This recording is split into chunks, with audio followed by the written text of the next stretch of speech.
Bonjour à tous et heureux de vous retrouver aujourd'hui pour le quatrième volet des Chroniques de Sceaux avec Patrice Marty. Bonjour Patrice. Bonjour les filles, bonjour à vous tous. Bonjour Bonjour Patrice. Sophie. Mais Voilà, alors je vais attaquer directement, hein. Aujourd'hui, on va parler essentiellement de Patrice, faire connaissance avec lui, savoir quel a été son projet de vie, où c'est que ça l'a amené, et qu'est-ce qui l'a fait écrire son dernier livre qui s'appelle Les crânes de cristal, porteurs de sagesse. Voilà. Donc, connaissant Patrice donc, quand même depuis quelques années, j'ai quand même évolué un petit peu avec les crânes de cristal. Alors, il faut avoir une certaine sensibilité déjà pour avoir cette approche-ci. Mais en lisant ce livre, j'étais encore plus suffoquée de ton parcours. Et pourtant, tu nous en as raconté beaucoup. Mais alors déjà, pour te présenter, Patrice, tu organises des salons du bien-être bio et thérapie partout en France. Tu es auteur, tu es conférencier. Et bon, accessoirement, tu écris quand même des livres et tu as fait aussi un oracle dont on va parler tout à l'heure, qui est dans la suite. En fait, je pense que presque le livre aurait dû précéder ton oracle pour comprendre vraiment l'essentiel de ce travail que tu as fait qui est absolument faramineux, qui a dû te donner une énergie folle pour mettre, voilà, tout. Je veux dire, ce livre-là, il est complet non seulement dans l'historique, dans la connaissance des crânes, les voyages, tu nous partages quand même tes voyages, tu nous fais connaître ce monde-là. Et pour ceux qui ne connaissent pas, ben, voilà, je trouve que c'est important d'y aller crescendo, on va dire, pour qu'ils prennent vraiment l'ampleur de ce que sont les crânes de cristal. moi, Donc, je serais ouais. curieuse de connaître cet attrait que tu as pour les crânes spécialement. Comment ça s'est déclenché? Est-ce que c'est au cours d'un de tes voyages? Comment c'est arrivé alors? Oh, c'est arrivé, c'est pas arrivé en fait. Je pense que je suis arrivé comme ça, avec cette connexion-là, depuis toujours. Et vers l'âge de 6 ans, 7 ans, j'ai commencé à dessiner des crânes un peu partout, sur mes cahiers, un peu partout.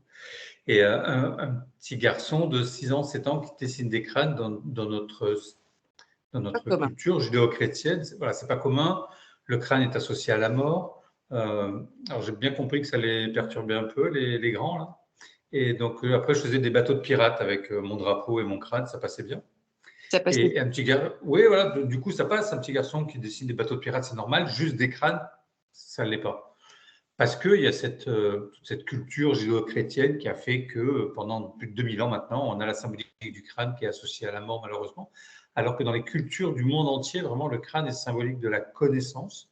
Mais vraiment partout, hein. Même dans la religion catholique, il est souvent associé à la connaissance. Et c'est l'Église catholique qui en a fait un symbole de mort. Comme ils ont détourné aussi la symbolique du serpent, hein, qui est la symbolique de la guérison, on le retrouve sur le caducée des médecins, des pharmaciens. Et l'Église catholique en a fait l'animal du mal. Donc, il y a Le tout baptême ça d'Esclapios. il y a tout ça qu'il faut repenser et se défaire de cette image un peu morbide qui a été raccrochée au crâne, parce que c'est vraiment un symbole de connaissance. Même mes pirates, hein, à l'époque, ils faisaient un crâne dans leur drapeau parce qu'ils avaient la connaissance des mers et qu'à l'époque, avoir la connaissance de la mer, des routes maritimes, c'était la richesse la plus incroyable de l'époque. Parce que grâce à ça, on pouvait faire du commerce, on pouvait faire des actes de piraterie aussi, mais c'était surtout connaître les mers parce qu'il y avait tout le commerce qui allait autour. Et c'est pour ça que pendant très longtemps, les cartes n'ont pas été dessinées.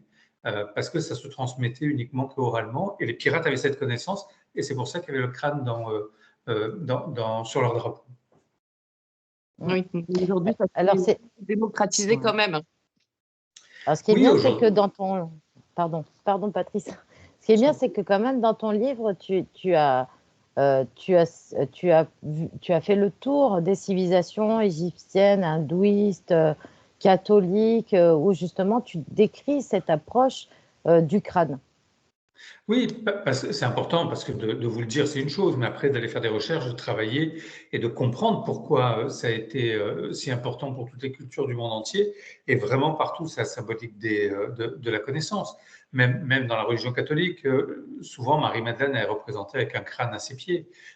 Et j'ai mis une photo dans le bouquin où on la voit avec à ses pieds un crâne qui est posé sur un livre. Le livre, il est ouvert. C'est la transmission de la connaissance. C'est quelque chose qui est hermétique, qui doit être diffusé, transmis. Et donc, il y a toute cette symbolique-là. Souvent, Jésus aussi est représenté avec à ses pieds, quand il est sur la croix, avec un crâne et un serpent. C'est la connaissance et la guérison. Il avait tout ça, Jésus. Donc, et c'était représenté comme ça. Donc, oui, aujourd'hui, dans bon nombre de civilisations, c'est vraiment associé à ça. Et c'est sûr que quand les Espagnols sont arrivés au Mexique, ils ont vu des crânes sculptés, dessinés un peu partout. Ils se sont dit, mais ces gens-là sont des barbares.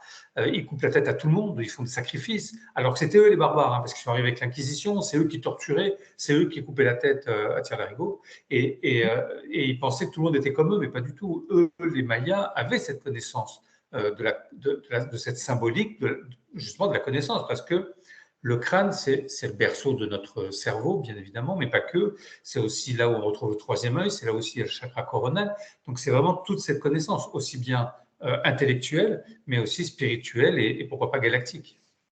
Oui, c'est le siège de la conscience. Bien Siège de la sûr. conscience.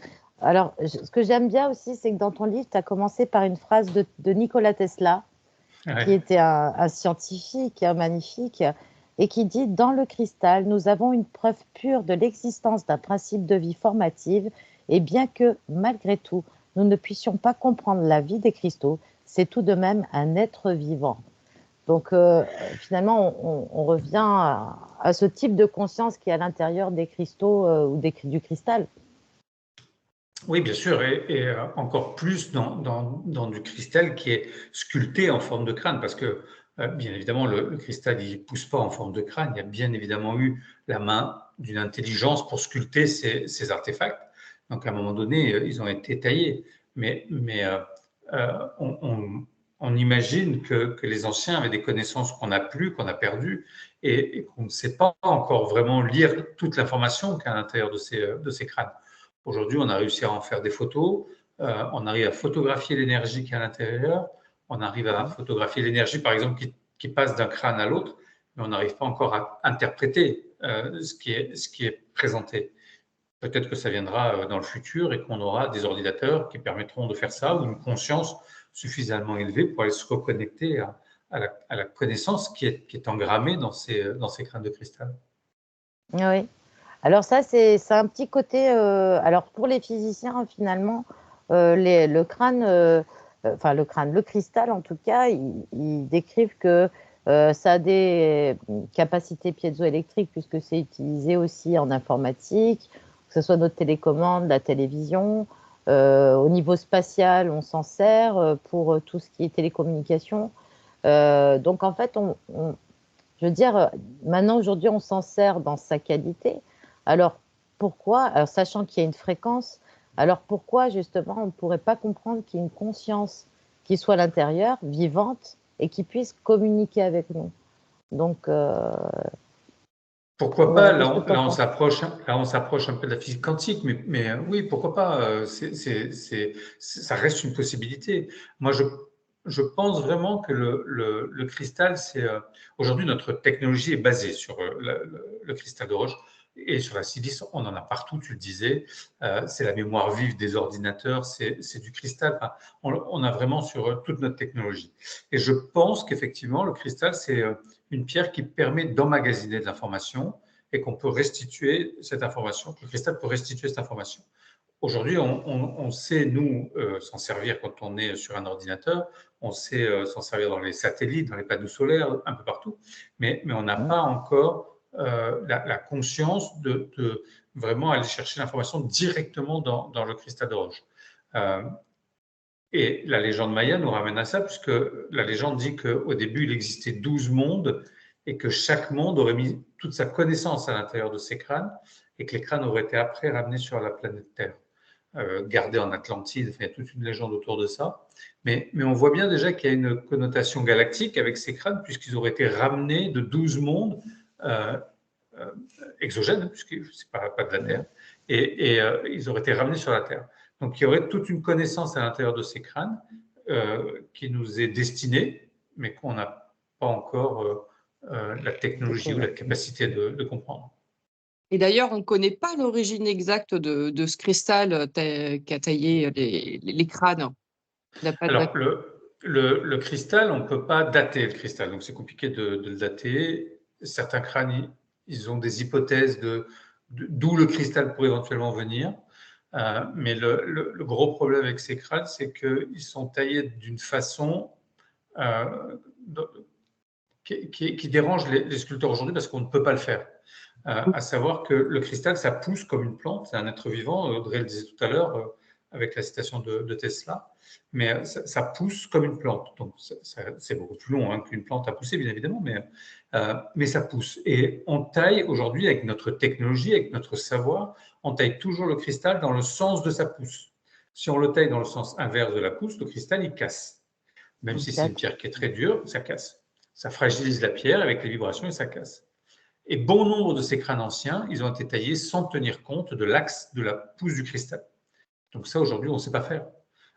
Et les anciens avaient cette technologie, connaissaient, puisque aujourd'hui, les scientifiques nous disent que les crânes de cristal dateraient tous du début du 19e siècle pour les plus anciens, puisque c'est à l'époque où font leur apparition les meules de diamant en Allemagne.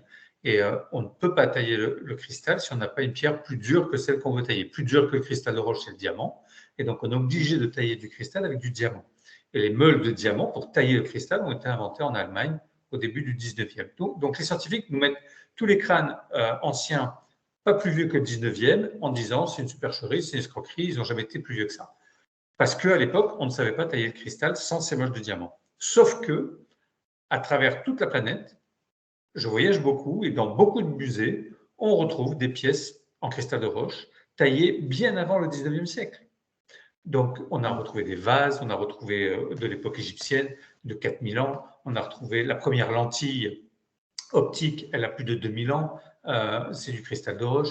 Il y a plein d'objets en cristal, et quand je vous dis sculpter, ce n'est pas juste des sculptures par percussion. Percussion, on prend deux pierres de la même espèce, on tape dessus, c'est comme ça qu'ils faisaient les pointes de silex, les pointes de flèche, les pointes avec de l'obsidienne aussi. Et là, non, je vous parle de pièces qui sont sculptées, polies, avec une technologie qui, normalement, n'existait pas avant le 19e siècle. Et alors on a plein d'objets comme ça à travers les musées. Quand c'est des objets, des vases, des statuettes de jaguar, de puma ou d'Héraclès, ça pose aucun problème. Dès que c'est des crânes de cristal, 19e, ils ne veulent pas en entendre parler. Alors justement, pour appuyer tes dires, j'aimerais bien que tu nous parles des tests Hewlett-Packard qui ont été faits sur le crâne de Michel Hedges, qui s'appelle Einstein. Alors, c'est le crâne de Michel Hedges qui a été analysé par Hewlett-Packard, et ce n'est pas le crâne Einstein, c'est bien celui de Michel Hedges. C'est le crâne de l'explorateur qui s'appelait Frédéric Michel Hedges. C'est lui qui a trouvé ce crâne sur la cité de Lubuntu Mobilize. Et effectivement, dans les années 70, Hewlett-Packard fait des tests sur ce crâne pendant plus de 6 mois parce que c'est un crâne qui est vraiment exceptionnel, d'une transparence incroyable. Il est fait en 2 morceaux avec une mâchoire qui est totalement amovible, comme nous, pour les êtres humains. Et il est vraiment d'une pureté incroyable au niveau du cristal. Et Hewlett-Packard, à l'époque, c'est le plus gros constructeur d'ordinateurs. Et ils ont un département de cristallographie qui étudie le cristal, puisque, comme je vous le disais tout à l'heure, c'est la mémoire vive des ordinateurs. Et donc, pendant plus de 6 mois, ils vont faire des tests sur ce crâne. Et au bout de 6 mois, ils vont rendre leurs conclusions. Un des scientifiques, d'ailleurs, a dit c'est un objet qui ne devrait pas exister, parce qu'aujourd'hui, encore une fois, il y a beaucoup de technologies dont il est question pour pouvoir fabriquer un crâne comme celui-là. Et pas uniquement des meules de diamant, vous l'aurez compris. C'est un crâne qui est incroyable. Il est taillé dans un cristal optique. Le cristal optique, c'est un cristal qui est extrêmement rare et qui coûte extrêmement cher. Si aujourd'hui, quelqu'un trouve un morceau de cristal optique sur Terre, il n'est jamais sculpté.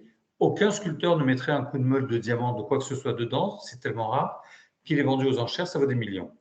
Et là, ce crâne de Michel Hedges est taillé dans ce type de quartz, qui est un cristal très particulier parce que très clair et très transparent. Ensuite, ils se sont aperçus que le crâne avait été taillé sans suivre, encore une fois, l'axe de pouce du cristal, mais dans le sens inverse, ce qui fragiliserait encore plus la taille de ce crâne. On sait que la partie inférieure et supérieure ont été taillées dans le même bloc de quartz optique, et ce qui rend la chose encore plus dingue, c'est cette qualité du cristal qui est vraiment particulière. Quand on met de la lumière derrière le crâne, elle ressort par les yeux. Ça a brûlé d'ailleurs ce qu'il y avait en face quand ils ont fait des tests avec des lasers. Donc pour faire ça, c'est pas juste faire ça avec un sculpteur. Ça veut dire qu'il faut de la technologie, il faut des ordinateurs, il faut des choses comme ça. On ne fait pas quelque chose de cette précision-là juste à main levée. C'est impossible. L'être humain en est incapable. Et c'est pour ça qu'un des scientifiques a dit que ça ne devrait pas exister, parce qu'on ne peut pas faire un crâne comme ça. Alors ils ont, dans les années 90, le musée de Washington a voulu refaire une copie de ce crâne pour démontrer qu'il était possible de faire un crâne comme celui-là. Donc effectivement, ils ont fait une copie quasi identique, c'est un Chinois qui a fait ça, qui est très très belle, la copie est magnifique, sauf que ce n'est pas du cristal optique, et sauf qu'il n'a pas été taillé dans le sens inverse de la pousse du cristal, il a été taillé en respectant l'axe de pouce du cristal. Donc, ce n'est pas une copie, ce n'est pas vrai. Ils n'ont pas pu faire la même chose parce que c'est impossible. C'est comme les pyramides d'Égypte aujourd'hui. On sait tailler des briques. On est incapable de refaire la pyramide de Khéops, par exemple. Donc voilà, ça leur pose vraiment un souci, cette histoire de crâne de cristal. Ils nous disent qu'ils ont retrouvé des traces de machines sur les modernes, qu'ils appellent modernes parce que c'est des machines que nous, on a fait depuis le début du 19e siècle. Mais peut-être que ces machines, elles existaient bien avant le 19e siècle, puisqu'on a pléthore d'objets taillés avec une finesse. Mais je vous assure, il y a des choses qui sont sculptées en cristal de roche, qui sont magnifiques. On parle de polymiroir, on parle de choses vraiment faites avec une précision au micron. Donc voilà, c'est pas juste en tapant des pierres dessus qu'on peut faire ça. Il faut de la connaissance, il faut de la technologie, il faut des outils. Ouais, il fallait déjà avoir le réflexe, ne serait-ce pour les polir, d'utiliser du sable, de l'eau, enfin tout ce qui s'ensuit aussi. Donc il y avait Pour ça, il aurait fallu plus de 300 ans pour polir la partie arrondie du crâne, par exemple. Donc c'est l'hypothèse qu'ils en ont, en polissant avec de l'eau du sable pendant plus de 300 ans, 24 heures sur 24, 7 jours sur 7, 365 jours par an, et juste, c'est un truc qui n'est pas possible. Et même s'ils arrivaient à polir la partie supérieure du crâne arrondi, ça n'expliquerait pas comment ils ont séparé les deux morceaux, comment ils ont fait l'intérieur des dents, le nez, les yeux. Exactement, il y a le détail. C'est possible. Il y a le détail de la pièce. Alors Patrice, là on a parlé de la partie un peu physique, de connaissances que nous on peut avoir sur un plan matériel. Est-ce que maintenant tu peux nous développer déjà tes rencontres, par exemple avec Flore Desmaillots? Comment ça s'est passé? À quel moment ça s'est déroulé? Et après, j'aimerais aussi que tu nous parles d'une autre rencontre, parce qu'il est dans ton livre. C'est la rencontre aussi avec Cayum au Mexique, que je trouve mais juste extraordinaire. Et c'est là où tu vois qu'il y a une connexion qui est là, et que quelque part, toi, tu es né avec ces crânes, et ça ton destin t'a conduit à eux. Donc là, voilà, on rentre dans une forme de magie du divin, d'une destinée. Et là, je trouve que l'histoire, elle commence à être vraiment intéressante. Donc, alors, je ne sais pas si c'est le divin, mais c'est la magie de l'univers, qui fait que ces connexions se font, et des connexions improbables. Et ça, j'ai toujours essayé de garder et d'être attentif à tous ces petits signes que l'univers peut envoyer, tu vois. Et ça, pour moi, c'est important. C'est ces espèces de synchronicité là qui nous arrivent. Et c'est pour ça que quand je fais les voyages, je reste toujours très ouvert à ce qui peut se passer. Je laisse toujours des temps où il n'y a rien de prévu pour l'imprévisible, justement. Et ça, moi, ça me plaît beaucoup, tu vois. Et c'est par rapport à ça et à ces rencontres que j'ai pu faire. Et c'est vrai que je dessinais les crânes depuis tout petit, mais tout sur mon chemin a fait que j'ai été à la rencontre des gens qui étaient gardiens de crâne ou qui en avaient ou qui se connaissaient.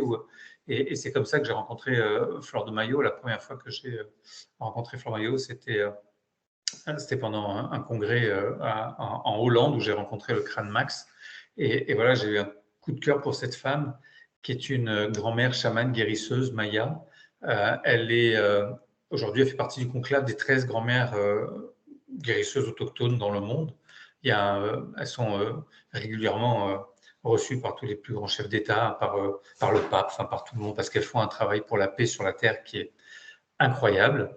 Et cette grand-mère, elle est très connectée avec les crânes de cristal également. Elle est gardienne d'un crâne en ambre qui est vraiment très très beau. Et voilà, quand donc j'ai eu plusieurs fois la possibilité de travailler avec elle. Je l'ai invitée souvent en France aussi. Et ça fait très longtemps là que je ne l'ai pas vue. Elle me manque terriblement. Et quand j'ai eu le projet de ce livre, tout de suite, c'était évident pour moi que c'était elle qui devait faire la préface du bouquin. Et voilà, c'est pour ça que je me suis adressé à Fleur de Maillot pour ça. Elle a accepté immédiatement, bien évidemment. Et voilà, je suis vraiment fier qu'elle ait accepté et qu'elle soit au tout début de ce livre parce que c'est sa culture aussi. Pour eux, là-bas, les Mayas, les crânes, c'est juste un truc normal, quoi. Il n'y a pas le côté extraordinaire ou fake qu'on peut voir, lire ou entendre ici en Occident. Pour eux, c'est un truc normal, comme les ovnis. Ils voient un ovni, et Boitels, quoi, tu vois. Mais voilà, alors ça va faire l'ouverture du JT aux 20h, hein, mais c'est pas dans la moquerie, c'est pas dans la dérision, c'est juste on pose les faits et oui, c'est là, ça existe voilà, et pour eux, ils ont toujours été accompagnés par cette énergie-là de ces galactiques ou extraterrestres, on leur donne le nom qu'on veut, mais les anciens avaient cette connexion qui était très forte. Hein, leur principal dieu, qui est le Quetzalcoatl, le serpent à plumes, c'est un homme qui vient du ciel dans un vaisseau. Il est grand, il est barbu, il est roux, et il leur amène une culture, il leur amène le maïs, il leur amène plein de choses, la culture de l'agave, enfin voilà, il les éduque à plein de choses. Et ces personnages qui arrivent du ciel, on l'a au Mexique, on le retrouve en Mésopotamie, on le retrouve au Pérou avec Viracocha. Et idem, c'est un monsieur grand, barbu, roux, qui va leur amener aussi des éléments de culture. Donc voilà, tout ça, c'est pour eux quelque chose de normal de vivre avec ce côté que moi je trouve magique, mais pour eux, c'est leur quotidien, c'est normal. Donc nous, de loin, c'est vrai qu'on trouve ça un peu exotique, mais pour eux, c'est juste leur normalité. Et les crânes de cristal, ils sont pas si, oui, ils sont totalement intégrés là-bas, il n'y a pas de souci, mais une fois, quand j'étais en contact avec un monsieur qui s'appelle Rémi Mossan, il a une émission de télé au Mexique et qui est extrêmement connue là-bas, sur tous ces phénomènes-là un peu bizarres, les ovnis, tout ça. Et un jour, il y a des ouvriers qui l'appellent en lui disant, Monsieur Mossan, on est en train de creuser une route là, et quand on a creusé, il y a un crâne qui a dévalé la pente, et c'était un gros crâne en quartz rose. Et donc, il dit, on ne sait pas quoi en faire, nous, on vous connaît, on vous voit à la télé toutes les semaines, donc on vous l'amène. Donc, ils lui ont amené le crâne. Et lui, en tant que bon Mexicain, il a voulu rendre le crâne au musée d'anthropologie. Et là, le conservateur lui a dit, écoute, garde-le, parce que sinon, il va finir dans les caves d'un musée, ou peut-être qu'il disparaîtra un jour ou l'autre. Donc, on sait qu'il vaut mieux qu'il soit avec toi, et garde-le. Et donc, il est le gardien de ce crâne aujourd'hui. Donc, c'est quelque chose qui est, pour eux, à peu près normal quand même. Mais pour nous, c'est vrai que vu de loin, ça peut paraître un peu exotique, mais c'est pour ça que j'adore aller là-bas au Mexique, au Pérou.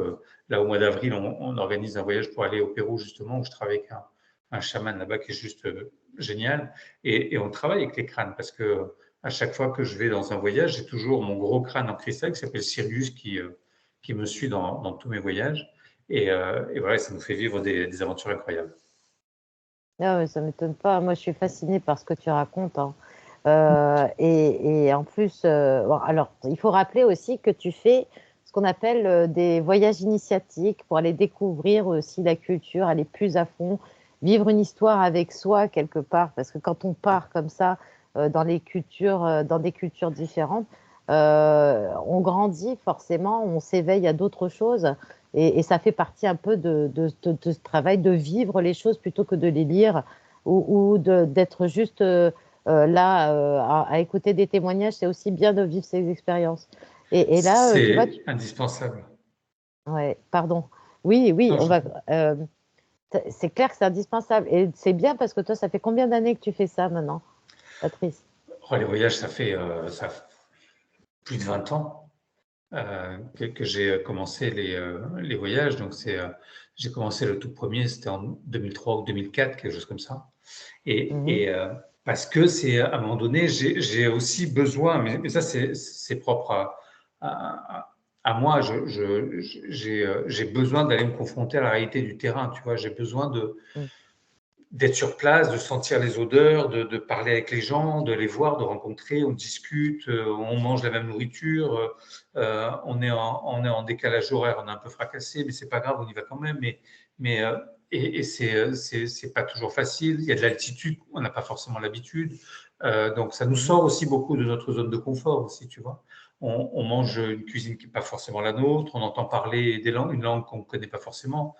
Et donc voilà, donc on sort dans notre zone de confort, donc ça nous ramène à soi aussi, comme tu disais. C'est aussi un voyage vers soi, les voyages initiatiques. C'est un voyage vers le groupe, puisqu'on part généralement, j'emmène des groupes avec moi. Donc c'est un voyage vers le groupe, aussi vers l'autre, mais c'est aussi avant tout, enfin surtout un travail sur soi et pour soi, parce que quand on va sur ces lieux, là, quand je vais au Pérou, si quelqu'un vient avec moi, c'est qu'il a des liens déjà avec le pays. C'est pas, on n'y va pas par hasard. C'est parce Mm. qu'on va reconnecter une énergie. Quand on est au Machu Picchu, les gens qui sont là, c'est parce qu'ils doivent vivre des choses là ou récupérer des mémoires aussi pour pouvoir nous, même si ça se fait inconsciemment. Mais je pense que c'est une richesse qui nous nourrit et qui nous permet aussi de mieux appréhender notre vie au quotidien et de s'enrichir de tout ça. Et pour moi, c'est la plus grande expérience, c'est ça, c'est vivre les choses. Si c'est juste bouquiner, c'est bien. Si c'est Internet, pour moi, c'est important parce que ça me permet de faire beaucoup de recherches en amont. Mais après, à un moment donné, il faut que je franchisse le cap, il faut Oui, que j'aille sur le terrain, quoi. Et après, comme je te disais tout à l'heure aussi, en allant sur le terrain, il y a des synchronicités qui se mettent en place, il y a des choses qui ne sont pas prévues qui arrivent. Voilà, et c'est tout ça aussi, moi, que j'adore, parce que j'accueille tout ça avec beaucoup de joie à chaque fois et avec ce regard toujours de mon enfant intérieur qui est toujours émerveillé de voir les synchronicités se mettre en place. Je trouve ça juste magique, mm. quoi. Oui, bah alors là, justement, tu fais une très belle transition pour nous parler de ce voyage au Mexique que tu as eu avec cette rencontre assez incroyable avec Avec ce fameux Cayoum. Caillaume. Ouais, Cayoum. Alors, Cayoum, j'ai premier voyage que je fais au Mexique. On a tout un circuit qui est prévu et quand on arrive sur le site de Palenque, euh, je me balade avec mon crâne à l'époque, c'était en 2004 ou 2005, et c'est interdit de faire des cérémonies là-bas sur les sites, donc je le cachais, je l'avais contre moi, je mettais une casquette dessus pour pas trop on le voit, et parce que je voulais vraiment me refaire des reconnexions là-bas. Il y a un temple des crânes, enfin, il y a plein de choses. C'est aussi le site de Palenque, c'est là où il y a la tombe de Pacal, le dieu Pacal, qui est très particulier pour moi et avec qui j'ai une connexion incroyable. Et, euh, et je me balade sur Palenque la première fois. Ma guide me dit, mais ça fait combien de fois que tu viens à Palenque? Je dis, écoute, c'est la première fois. Elle me dit, mais tu te balades là, on dirait que tu connais le lieu par cœur, quoi. Mhm. Et c'est vrai que j'ai cette sensation d'être à la maison quand je suis à Palenque. Et vraiment, hein, voilà, j'évolue sur le Ça site assez trouve des facilement. mémoires. Mm, mm, mm. Je pense, oui, que j'ai dû y Tant traîner mieux. un petit peu. Oui, oui, c'est ça. Et voilà, donc je passe la journée comme ça et en fin d'après-midi, sur le coup des 4 heures, 5 heures, je sors du site et, euh, et là, je tombe sur un gamin qui me dit, qui regarde sur ma casquette comme ça, il me dit, c'est un crâne en cristal? Je lui dis oui. Et là, il commence à me parler en espagnol. Alors, je ne parle pas espagnol, je comprends maintenant un peu, mais je ne le parle pas. Et il me dit, je vais chercher mon père. Donc, moi, pendant ce temps, je cherchais ma guide, qui est aussi ma traductrice. Et, euh, et là, le papa nous explique qu'effectivement, ils ont un crâne de cristal dans leur famille, dont il n'est pas le gardien, mais c'est son fils aîné qui en est le gardien, qui s'appelle Cayoum. Et il me dit, on va aller voir Cayoum. Donc, on va voir son fils. Et là, je tombe sur ce bonhomme, sur ce petit bonhomme. Ils ne sont pas grands parce que là-bas, c'est les Lacandons, c'est une tribu un peu particulière. C'était les derniers descendants purs mayas qui n'ont jamais été coupés par les Espagnols, donc il y a un peu de consanguinité. Mais voilà, donc les Lacandons sont très petits de taille, toujours habillés en blanc, les cheveux noirs. Enfin voilà, c'est des tribus que j'aime particulièrement. Ils vivent toujours dans la jungle. Et donc, on va voir Kayoum qui est assis devant sa boutique comme ça, parce que c'est eux qui tiennent des boutiques à la sortie de Palenque où ils vendent de l'artisanat qu'ils produisent avec des arcs, des flèches, des colliers avec de la graine, qu'ils trouvent dans la forêt, des choses comme ça. Il y a aussi des t-shirts made in China, hein, mais voilà, ils ont beaucoup d'artisanat qu'eux font et qu'eux produisent. Et le petit bonhomme, il est assis devant sa boutique comme ça, qui n'est pas ouverte, qui est fermée. Il est assis sur une chaise et son père lui explique en espagnol que j'ai un crâne en cristal. Et il vient me voir, il me récupère le crâne et il commence à le tourner dans tous les sens. Et il l'ausculte comme ça partout. Et il me regarde et il me dit, mais c'est maintenant que tu arrives? Je lui dis, je ne savais pas qu'on avait rendez-vous. Il me dit, je t'attends depuis ce matin. Et je lui dis, écoute, je suis désolé, je ne savais pas. Et moi, je ne le connais pas, le bonhomme, tu vois. Et il me dit, je t'attends depuis ce matin. Je savais que je ne devais pas ouvrir la boutique. Je ne devais pas venir à Palenque. Mais ma petite voix me disait qu'il fallait que je vienne. Et voilà, maintenant, il me dit, je sais pourquoi. Il fallait que je te rencontre. Je dis, si tu le dis, moi, je suis open. Et je dis, mais vous avez un crâne aussi, je veux le voir. Elle me dit, mais non, là, je ne peux pas te le montrer parce qu'il y a d'autres tribus qui sont là. Il y a plein de touristes. Il me dit, je ne peux pas le sortir comme ça. Il me dit, mais ce soir, je viens à ton hôtel. Bon, j'ai dit OK. Et on discute beaucoup, on échange beaucoup. Et vraiment, on a un lien qui s'établit avec lui, qui paraît tellement évident, d'une simplicité incroyable. Et voilà, on se tombe vraiment littéralement dans les bras l'un de l'autre. Et voilà, il y a beaucoup d'émotions, comme si je retrouvais un frère, tu vois, et comme si. Et lui, pareil. Donc, il me dit, c'est pas possible, tu as dû être Maya dans des vies passées. Et c'est vrai que quand j'ai fait un long travail de régression dans des vies antérieures avec un Américain qui s'appelle le docteur Chet Snow. Et voilà, et j'ai fait beaucoup de vies comme ça dans le passé à l'époque Maya. Donc ça ne me surprenait pas plus que ça, quoi, tu vois. Et voilà. Et le soir, il est venu à notre hôtel, on a fait une cérémonie avec son crâne qui s'appelle Kinbats, qui veut dire Dieu soleil singe. Et voilà, c'est un crâne incroyable qui a été trouvé sur la cité de Calakmul, dans la baie de Campeche, là-bas au Mexique. Et c'est vraiment un crâne magique que j'aime beaucoup. Et il se ressemble beaucoup, en fait, avec Sirius, avec mon crâne en cristal. Et une des différences qu'ils ont, c'est qu'à l'intérieur de Kinbats, il y a des inclusions d'ambre que n'a pas Sirius. Et à la fin de la cérémonie, il faisait un peu nuit, donc il regardait bien s'il y avait des inclusions d'ambre pour pas que je lui refaire le mien et que je lui garde le sien, tu vois. C'est magnifique. Et voilà, et donc il me dit, écoute, c'est sûr, on a été frères dans. Ouais, c'est ça, voilà, c'est là. On a été frères dans une vie passée et il faut absolument que tu reviennes et que tu aies ton baptême comme les Mayas. Et donc, j'y suis retourné l'année d'après et j'ai effectivement reçu mon baptême Maya là-bas par les Lacandons.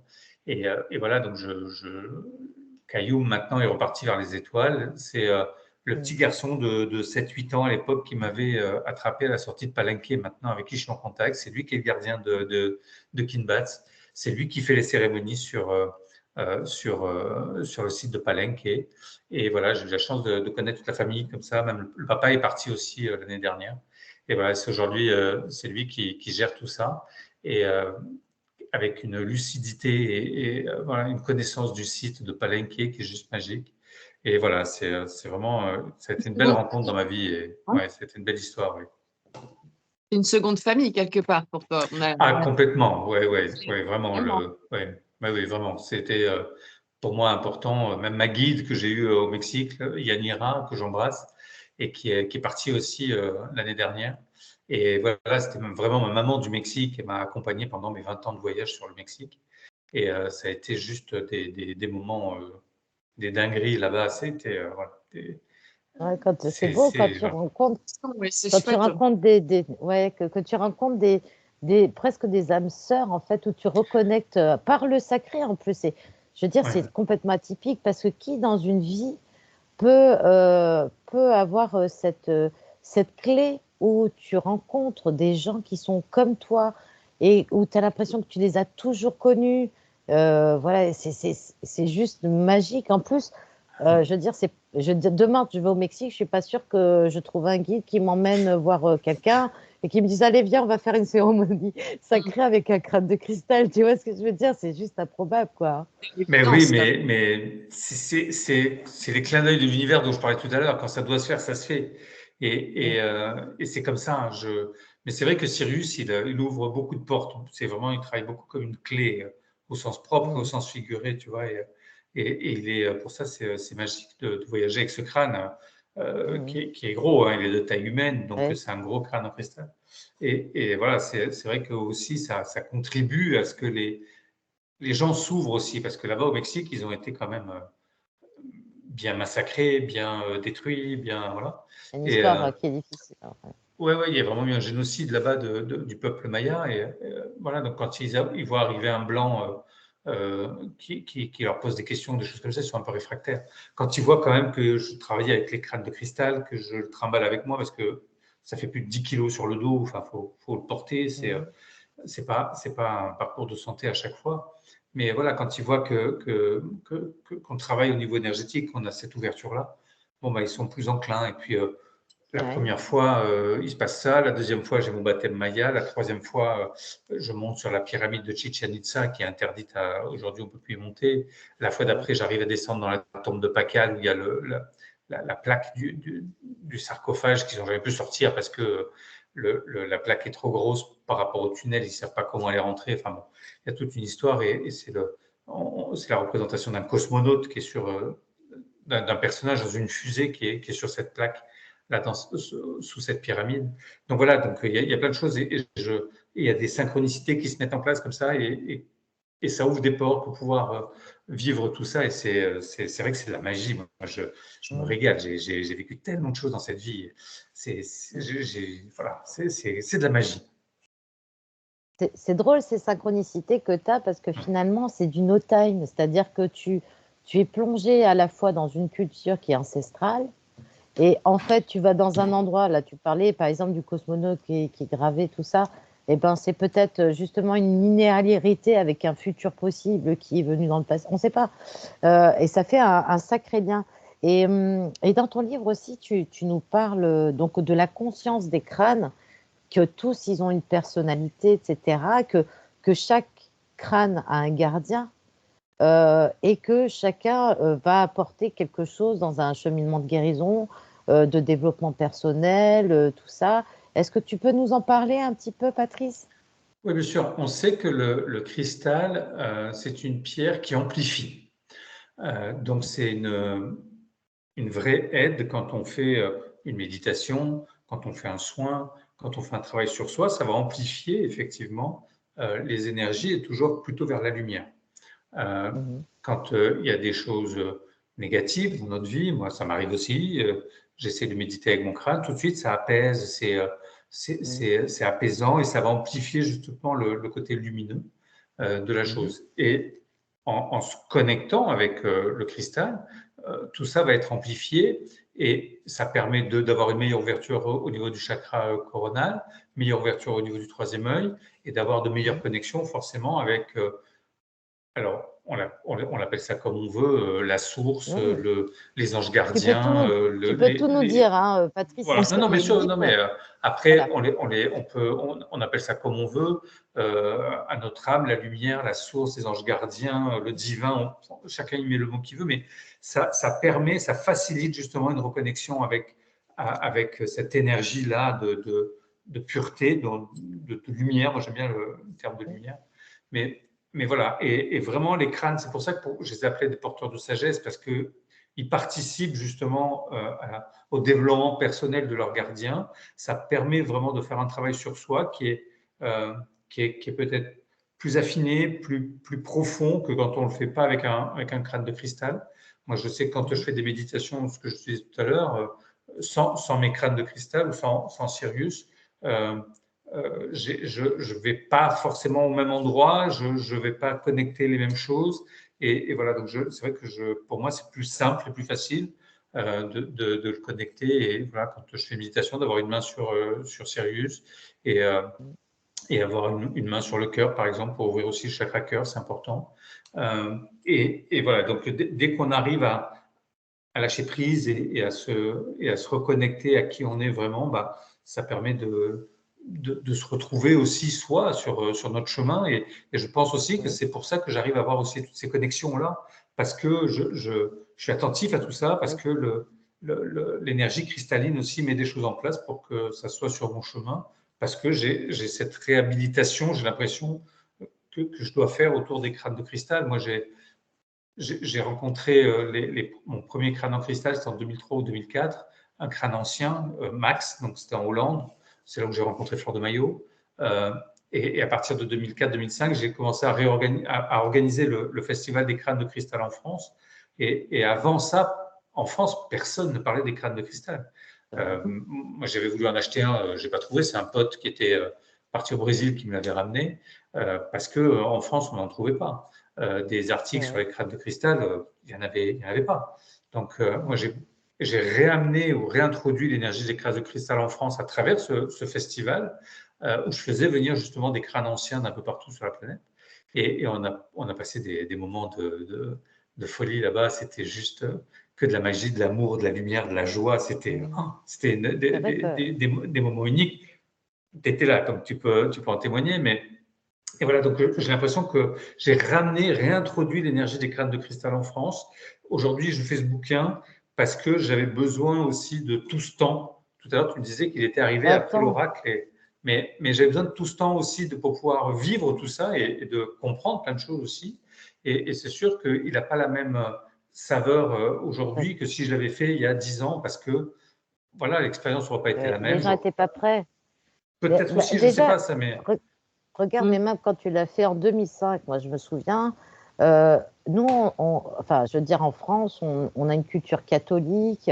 Donc, amener à un process comme les crânes de cristal en France, déjà, il faut une forme d'accoutumance de la pensée, parce qu'on n'est pas forcément forgé pour accueillir une culture qui est différente, à moins que tu sois hyper ouvert, que tu voyages, que tu as vécu à l'étranger. Mais nous, en France, on a tendance à être sur des bases très catholiques, etc. Alors, pour, pour, euh, pour aller dans ce domaine-là, moi, j'étais fascinée par les crânes de cristal et pourtant, Dieu sait que tu sais que j'étais pas forcément en lithothérapie à l'époque. Et par contre, il y a un truc qui m'a. Alors, ça va faire une autre transition. Il y a quelque chose qui m'a interpellée. Parce que dans ton livre, tu parles aussi des squelettes. ouais. Et des squelettes, un de jade et un de cristal. Alors, évidemment, après, on se dit où est la tête. Pour un, je pense qu'il est complet. C'est alors, attends que je retrouve le nom. Amaru Muru, c'est ça? Ouais, alors Amaramuru, c'était Et le Amaramuru. dernier prêtre Atlante, un des derniers prêtres Atlante, c'était son nom Amaramuru. Et au moment où il est décédé, la légende dit que son corps se serait transformé en cristal. Mhm. Et c'est des parties de ce cristal, effectivement, qui sont en photo dans le livre. Des Oui. parties de ce squelette, parce qu'il y a le crâne en cristal qui est retrouvé, et des parties du Ouais. squelette, il y a une main, un fémur, voilà, il y a le Ça rappelle cœur un peu aussi, il y a d'autres choses. les reliques catholiques, tu sais, un Absolument. bout d'œil, un bout d'os, Tout du à fait. doigt, du machin, Ouais, ouais. et donc finalement ils font pareil, hein. C'est-à-dire que avec Mais on le n'a rien inventé, cristal, hein. voilà, c'est ça, on emmène un bout de cette conscience avec nous, et c'est assez. Et parle-nous aussi de ça, je sais pas ce qu'on se dit, Ascara, c'est ça? Ascara, Parce c'est que un grave, crâne, ça fait penser un au squelette. soleil. Ouais. Ascara, c'est un petit squelette en jade qui vient de Mongolie, que j'aime vraiment beaucoup, que j'ai eu la chance de recevoir pendant le Festival des crânes en 2007. Et vraiment, c'était un joli, en 2009, c'est un joli squelette en jade. Et la dame qui en est la gardienne habite en Angleterre, donc j'ai eu aussi l'occasion de le revoir quand j'allais en Angleterre dans les Crop Circle. Et on faisait des soirées avec elle, avec le squelette Ascara, qui est pas très grand, qui est de couleur verte, puisqu'il est en jade. Mhm. Et là, Ah, il a un crâne allongé avec des gros yeux, et ça reprend toute une symbolique, une iconographie qu'on retrouve un peu partout à travers la planète de ces petits personnages aux grands yeux, certains de couleur verte. Et donc ça, on les voit un peu partout. Et ce qui est intéressant aussi sur Askara, c'est qu'il a des symboles chamaniques sur le crâne, sur le troisième œil, sur tous les sous-chakras. Oui, C'est vraiment, c'est un crâne, un squelette que j'aime beaucoup. Oui. oui. Alors c'est étonnant parce que tu disais que c'était fait dans un seul bloc. On revient encore Ouais. à cette impossibilité pour nous aujourd'hui, peut-être de tailler comme ça la roche, hein, parce que le jade, ça reste quand même une pierre dure. Et pareil, tu vois, tout à l'heure, tu parlais de taille, de grandeur, etc. La tribu où tu avais rencontré ton ami était petite. Et autant le squelette, tu disais que si on l'avait mesuré, le squelette, il ferait 2,25 m pour Oui, ça c'est pour Amaramuru. Pour Amaramuru, Amaramuro. quand on a sa main, donc il n'y a pas de règle, mais on peut déterminer à peu près une taille approximative avec la taille d'une main. Et effectivement, Mhm, ça ferait un squelette qui ferait plus de 2 mètres 20, 2 mètres 25, quelque chose comme ça. mhm, Donc ça devait être un joli gaillard. Mais quand tout à l'heure je vous parlais de Viracocha et du Quetzalcoatl au Mexique et mhm. au Pérou, pareil, c'était un personnage de grande taille. Hein. Il parle de 2 Oui, mètres, 2 mètres 50. oui, c'est effectivement ça. Ces géants, on les retrouve souvent hein, un peu partout sur la planète. Et c'est vrai que c'est un autre mystère qu'il y a sur notre belle Terre. Ouais. Donc ça paraît cohérent Ouais. avec la hauteur des prêtres de l'époque, qui étaient sans doute peut-être des personnes, des géants quelque part par Mhm. rapport à ce qu'on est aujourd'hui, Mhm. la présence de ces dieux, et finalement ça témoigne un peu de ce passif, ou peut-être cette légende, tu vois, que scientifiquement aujourd'hui on arrive à déterminer, voilà, par rapport au corps, etc., une certaine hauteur, hein. Donc Bien sûr. voilà, il y a encore un mystère à résoudre, hein, voilà, et je Mais trouve ça super il intéressant. y a beaucoup de légendes hein, Mm, qui existent encore et dont on pensait que ce n'était que des légendes. On a retrouvé la ville de Troie, par exemple, tu vois. sûr. Mm, Donc, il y a plein de choses comme ça où on a mis ça sur le dos des légendes, mais au final, le monde scientifique après découvre que ça a vraiment existé. Euh, exact. L'Atlantide, hein, avec Platon, quand on parle ça d'une légende Mm, aussi. Et là, tout concorderait à nous ramener quand même sur. Je vous invite à aller regarder sur euh, l'œil du Sahara avec la formation de Richard, qui correspond exactement à ce qu'aurait pu être l'Atlantide dans le passé. Et donc, c'est une partie de l'Afrique du Nord et qui est remontée jusqu'aux Açores, les Canaries, etc. Donc, mm, c'est intéressant. Et sur les Canaries, il y avait des Guanches qui étaient des géants également, qui ont été exterminés par les Espagnols au début du XVIIIe siècle. Donc, c'est pas si vieux que ça non plus. mm. Et, et voilà, et ces géants habitaient sur l'île de Tenerife.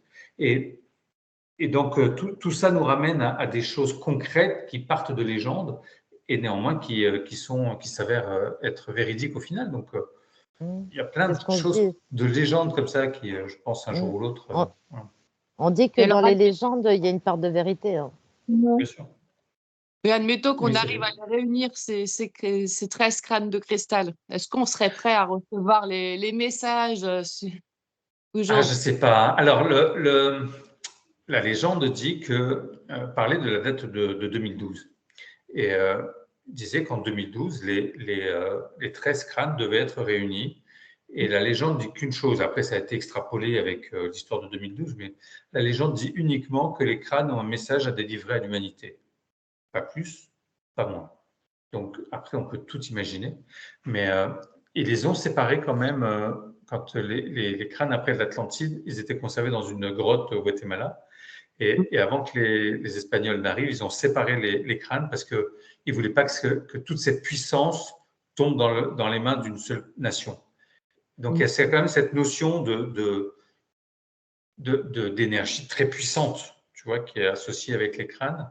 Euh, et c'est vrai que quand moi, je l'ai vécu, ressenti quand j'ai organisé le Festival des crânes de cristal, quand il y avait tous ces crânes anciens qui étaient là, il y avait une vibration, une énergie qui était dingue, tu vois.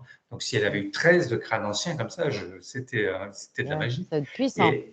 Ah ouais, ça aurait été super puissant. Mais voilà, rien que déjà avec 3, 4, 5 crânes anciens, c'était passer Mm. 3 jours de, de, de méditation, de cérémonie qui était juste magique.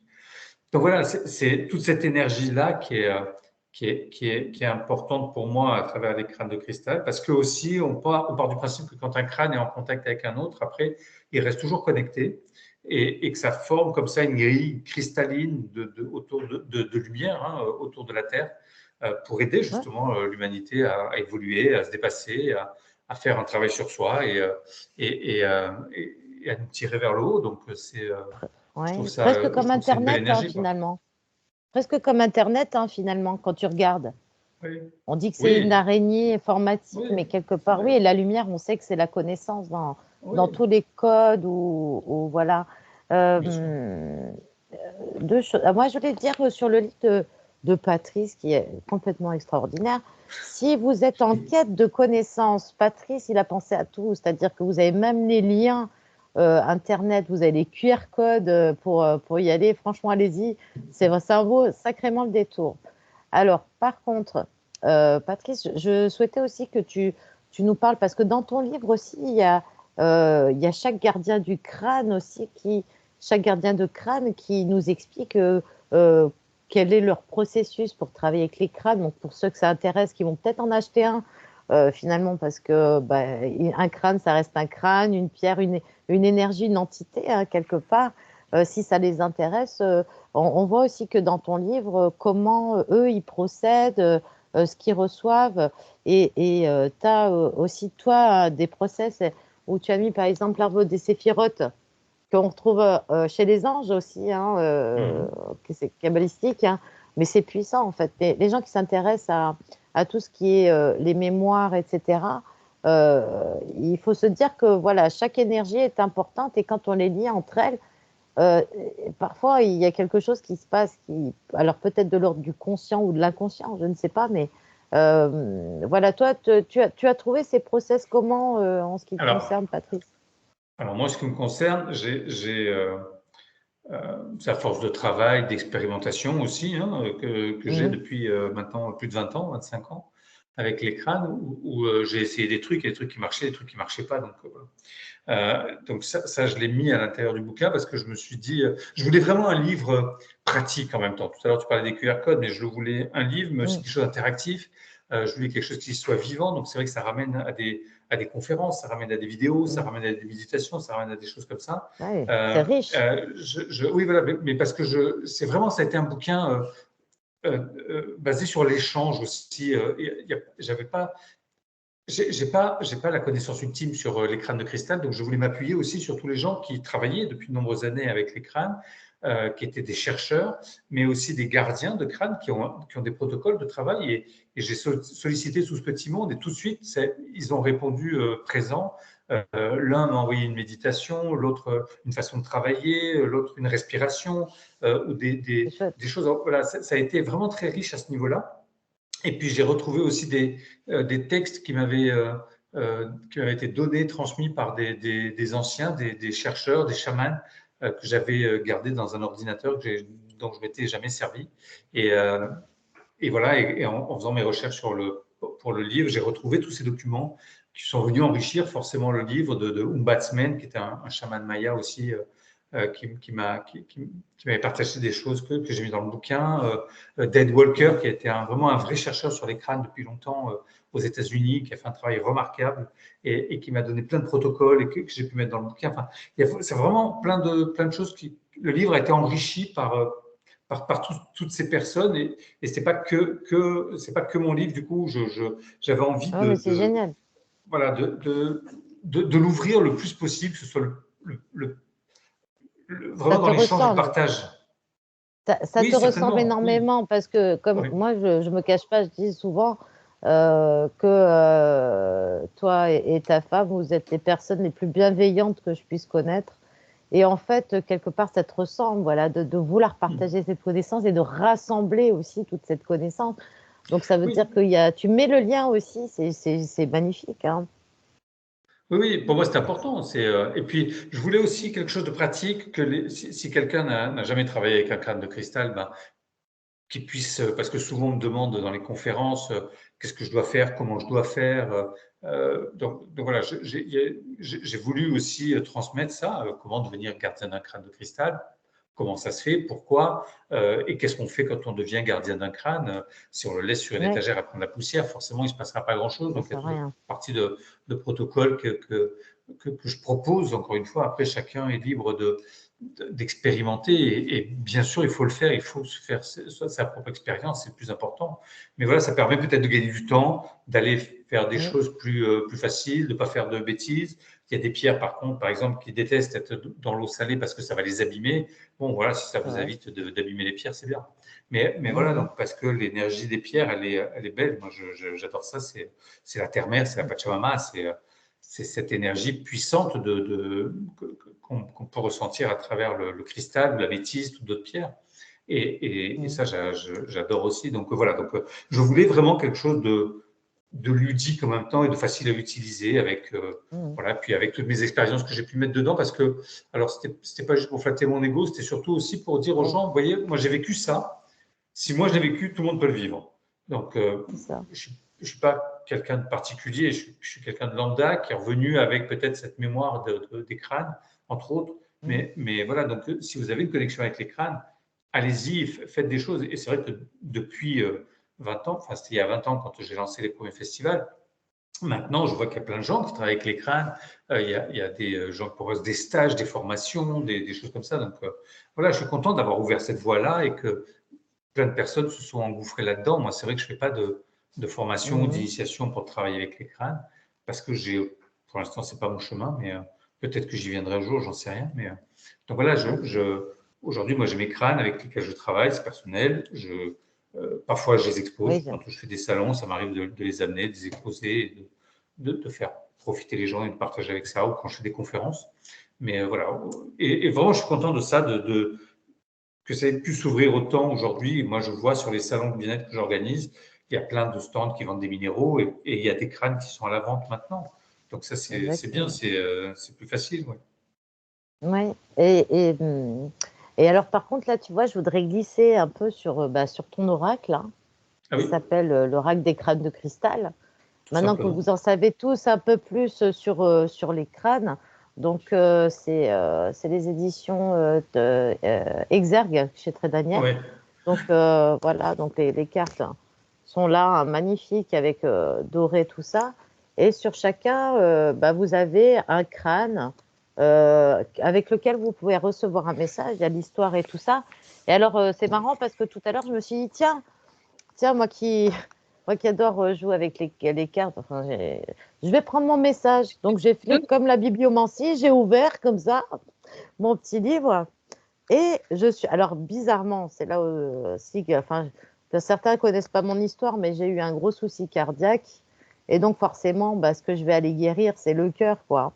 Et je tombe sur Jade. Ah Vous ouais, voyez comment c'est un petit peu fait. Voilà, c'est ouais. un crâne vert. Hein. Vert, c'est la couleur du cœur, hein, le rose, comme les quartz roses et tout ça en lithothérapie pour ceux qui connaissent. Et alors c'est très intéressant parce que du coup, on sait de quoi il est fait, donc c'est en éphrite.